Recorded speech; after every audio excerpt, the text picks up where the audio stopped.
Seorang bernama Lily Tomlin, artis Amerika, gitu ya, mengatakan bahwa dia menyukai guru yang memberikan sesuatu untuk dipikirkan di rumah selain PR. Jadi mungkin PR yang banyak itu dia tidak setuju, tetapi sesuatu yang dipikirkan untuk selain PR menjadi bagian yang menarik. Nah, ini yang akan saya bicarakan karena ada protes dari siswa bahwa tugas sekolahnya itu banyak. Nah, bagaimana hal ini, gitu ya. Sekarang ini saya ada di Saint Nicholas Church, Bell Church, dan nanti akan naik ke lantai paling atas sambil nanti saya bicarakan ya.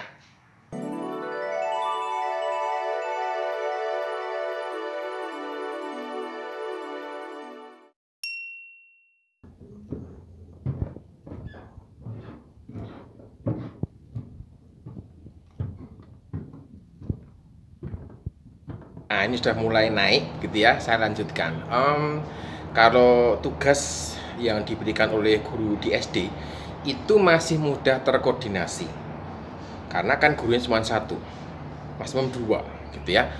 Tapi kalau tugas untuk di SMP sudah mulai sulit, guru SMA sudah mulai sulit. Kenapa? Karena mungkin guru tidak ada koordinasi sama sekali. Dan kalau kita bicara kuliah apalagi gitu ya, apalagi karena dosen biasanya tidak melakukan koordinasi. Tugasnya banyak sedikit, biasanya dia dosen hanya menghitung berdasarkan beban SKS-nya yang ini sudah dihitung gitu ya, sudah dihitung. Dan kalau kita bicara tentang beban SKS, sudah pernah saya bahas sebuah video terkait dengan keluar beban SKS ini yang semoga bisa menolong sahabat SMP yang mahasiswa untuk bisa menghitung beban belajarnya.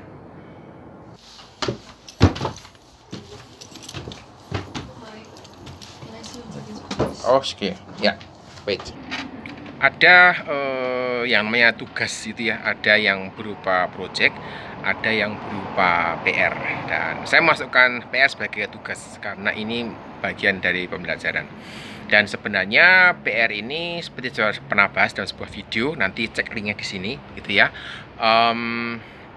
terkait dengan feedback buat siswa apakah memahami materi atau tidak, dan terkait dengan feedback buat guru apakah metode yang digunakan ini berhasil atau tidak.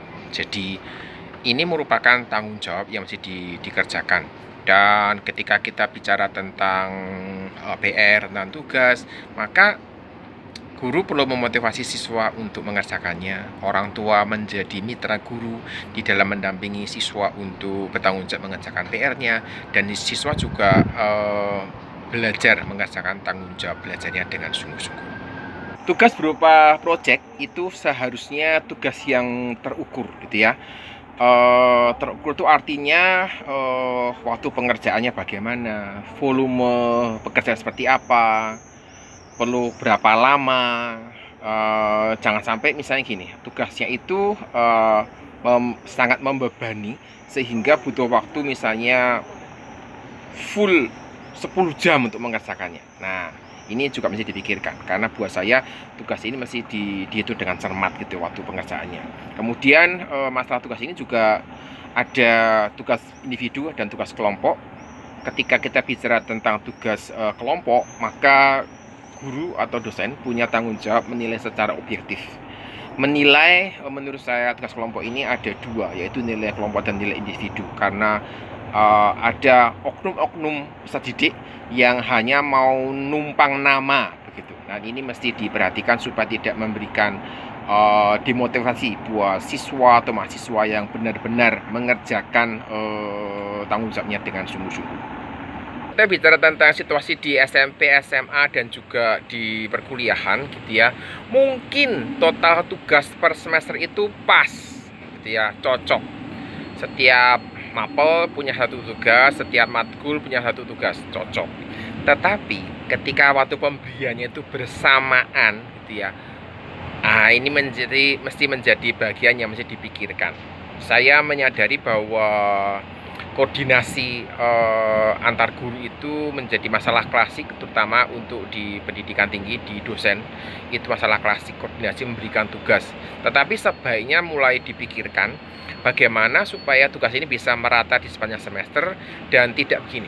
di awal semester sampai pertengahan itu banyak nganggurnya begitu. Kemudian menjelang akhir semester itu semua padat, semua tugas deadline, bukan deadline ya, semua tugas mulai diberikan gitu ya. Dan ini menjadi bagian yang mesti diperhatikan. Saya tidak melihat bahwa pemberian deadline itu semua di akhir semester itu salah, karena setiap peserta didik harus memikirkan ngatur waktunya bagaimana untuk mengerjakan tugasnya supaya tidak numpuk semuanya. Jadi memberikan tugas di awal kuliah mungkin baik, di awal semester mungkin baik, deadline di akhir semester tidak masalah. Kalau ada yang mengeluh tentang tugasnya yang banyak gara-gara menunda pekerjaan, salahnya siapa? Kan bukan salah yang beri tugas, tapi salah yang mengerjakan tugasnya.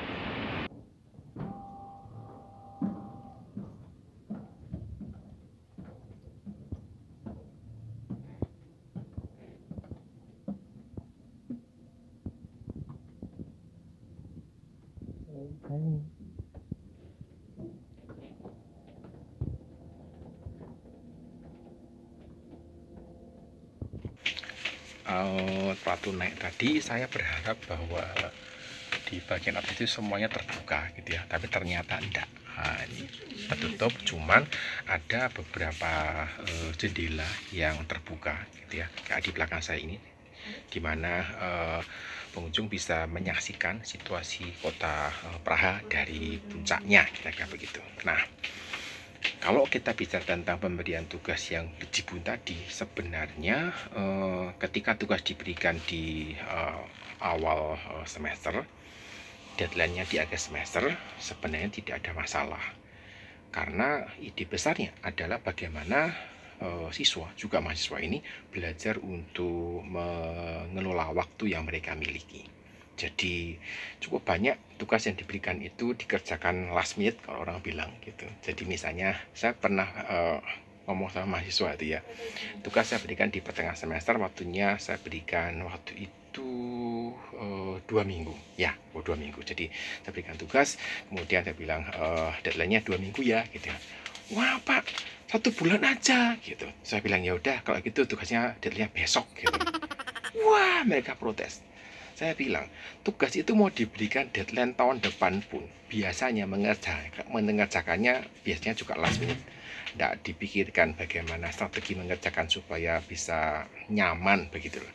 Jadi, ya apa, mau besok atau 2 minggu lagi gitu. Akhirnya mereka bilang, ya Pak, setuju 2 minggu lagi. Dan saya bilang, oke, tapi kerjakan dengan baik ya, jangan last minute.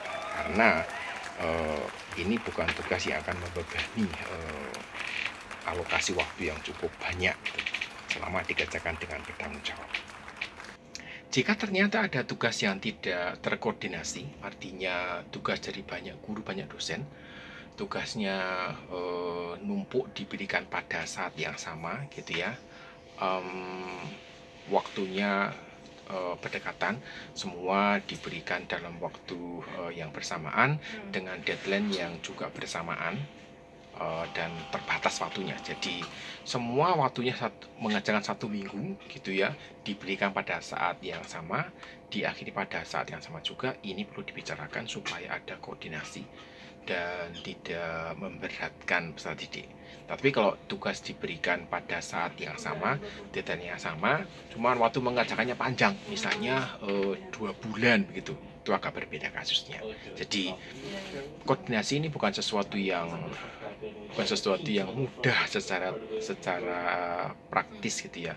Secara teori gampang, kita bisa koordinasi, tetapi secara praktis koordinasi tugas ini bukan hal yang mudah. Jadi perlu dipikirkan mekanismenya, perlu dipikirkan caranya bagaimana supaya juga saling memudahkan antar guru, antar dosen.